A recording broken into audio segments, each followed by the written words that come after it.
ಮಗದೊಂದು ಕಡೆಗೆ ಈಗ ಆ, ನಟಿ ರಕ್ಷಿತಾ ಹಾಗೂ ಪ್ರೇಮ್ ಇಬ್ಬರೂ ಕೂಡ ಪ್ರತಿಕ್ರಿಯೆಯನ್ನ ಕೊಟ್ಟಿದ್ದಾರೆ. ಪಬ್ಲಿಕ್ ಟಿವಿಗೆ ನಟಿ ರಕ್ಷಿತಾ ಮತ್ತು ಪ್ರೇಮ್ ಅವರು ಕೂಡ ಮಾತನಾಡಿದ್ದಾರೆ. ಇಬ್ಬರೂ ಯಾವತ್ತೂ ಜಗಳ ಆಡಿನೇ ಇಲ್ಲ ರೀ. ಸುದೀಪ್ ಪೈರಸಿ ವಿರುದ್ಧ ಹೋರಾಟಕ್ಕೆ ಕರೆ ಕೊಟ್ಟಿದ್ದಾರೆ. ಈಗಾಗಲೇ ಸುದೀಪ್ ಅವರು ಕೂಡ ಅದರ ಬಗ್ಗೆ ಸ್ಪಷ್ಟನೆ ಕೊಟ್ಟಿದ್ದಾರೆ. ಎಲ್ಲ ಮುಗಿದ ಮೇಲೆ ಅಭಿಮಾನಿಗಳ ಕಿತ್ತಾಟ ಯಾಕೆ ಅಂತ ನಟಿ ರಕ್ಷಿತಾ ಪ್ರೇಮ್ ಅವರ ಪ್ರಶ್ನೆ.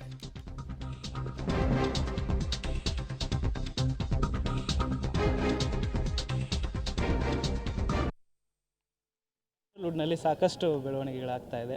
ಸುದೀಪ್ ಅವರು ಹುಬ್ಬಳ್ಳಿಯಲ್ಲಿ ಮಾತನಾಡಿರ್ತಕ್ಕಂಥ ಮಾತು ಸಾಕಷ್ಟು ಫ್ಯಾನ್ ವಾರ್ಗೆ ಕಾರಣ ಆಗಿರ್ತಕ್ಕಂಥದ್ದು. ಸೊ ಇದ್ರ ಬಗ್ಗೆ ಏನು ಹೇಳಿ? ನಥಿಂಗ್. ಅವರು ಐ ಥಿಂಕ್ ಮಾತಾಡಿದ್ದು ಪೈರಸಿ ಬಗ್ಗೆ ಅನಿಸುತ್ತೆ. And I think he was absolutely right ಅವ್ರು ಮಾತಾಡಿದ್ರಲ್ಲಿ. ಇದೊಂದು ಹೋರಾಟ ನಾವೆಲ್ಲರೂ ತುಂಬ ವರ್ಷಗಳಿಂದ ಮಾಡ್ತಾ ಇದ್ದೀವಿ. But I think so many websites ಇದನ್ನು ಹಾಕ್ತಾರೆ. ಇತ್ತೀಚೆಗೆ ಮೊದಲು ಬರೀ ಒಂದಿತ್ತು. ಐ ಥಿಂಕ್ ಈ ರೀತಿ ಪೈರಸಿ ಈ ಸಿನಿಮಾ ಲಿಂಕ್ಗಳು ಹಾಕೋ ವೆಬ್ಸೈಟ್ಗಳು ತುಂಬ ಜಾಸ್ತಿ ಆಗಿದೆ. ಅದ್ರ ಬಗ್ಗೆ ಹೋರಾಟ ಮಾಡೋದ್ರಲ್ಲಿ ತಪ್ಪು ಇಲ್ಲವೇ ಇಲ್ಲ ಅಂತ ಅನಿಸುತ್ತೆ ಕಣೋ. ಪೈರಸಿ ಬಗ್ಗೆ ಮಾತಾಡಿದರೆ ನೇರವಾಗಿ ಪೈರಸಿ ಅಂತಲೇ ಮೆನ್ಷನ್ ಮಾಡಿ ಮಾತಾಡಿದರೆ ಇಷ್ಟೆಲ್ಲ ಅಲ್ಲ, ಬಟ್ ಯಾಕೆ ಅವ್ರು ಹಂಗೆ ಹೇಳಬೇಕು? ಅವ್ರಿಗೆ ಏನು ಸರಿ ಅನಿಸಿದೆ ಅವ್ರು ಅದು ಮಾತಾಡಿದ್ದಾರೆ. So I think it's okay. ಅವ್ರಿಗೆ ಏನು ಸರಿ ಅನಿಸಿದೆಯೋ ಅದ್ರ ಬಗ್ಗೆ ಅವ್ರು ಮಾತಾಡಿದ್ದಾರೆ. ಅದರಲ್ಲಿ ಏನು ತಪ್ಪಿದೆ? ಅವ್ರ ಮಾತುಗಳು ಈಗ ಸಾಕಷ್ಟು ಅಂದರೆ ದರ್ಶನ್ ಅವರ ಅಭಿಮಾನಿಗಳನ್ನು ಕೆರಳಿಸಿದೆ.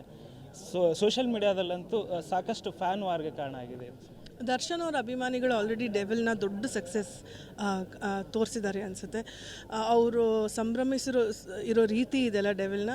I think that is very very beautiful. So ನನ್ನ ಪ್ರಕಾರ ಅವರೆಲ್ಲ ಇನ್ನೂ ಆ ಸಂಭ್ರಮದಲ್ಲೇ ಇದ್ದಾರೆ ಅನಿಸುತ್ತೆ ನನಗೆ. ಈಗ it's time that we all celebrate 45 and mark. ಅದ್ರ ಬಗ್ಗೆ ನಾವು ಸೆಲೆಬ್ರೇಷನ್ ಬಗ್ಗೆ ಯೋಚನೆ ಮಾಡಿದ್ರೆ ಐ ಥಿಂಕ್ ಇಟ್ಸ್ ಬೆಟರ್.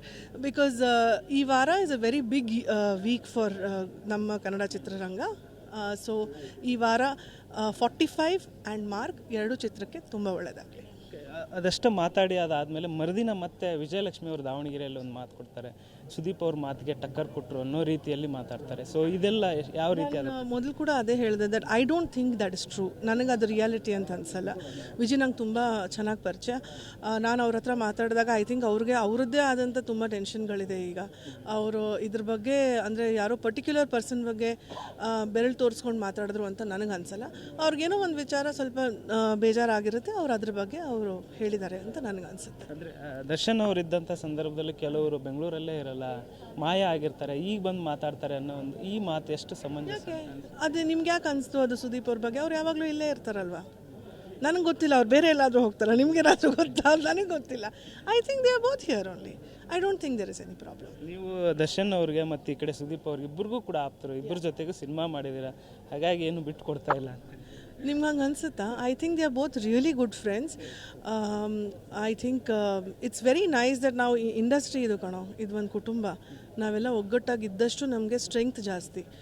ಆ ಧೈರ್ಯ ನಮಗೆ ನಮ್ಮ ದೊಡ್ಡ ನಾಯಕರೇ ಕೊಡೋದು ಅನಿಸುತ್ತೆ. ಅವರೆಲ್ಲ ಒಗ್ಗಟ್ಟಾಗಿದ್ದಾಗ ನಮ್ಮ ಇಂಡಸ್ಟ್ರಿ ಇನ್ನೂ ಒಗ್ಗಟ್ಟಾಗಿರುತ್ತೆ.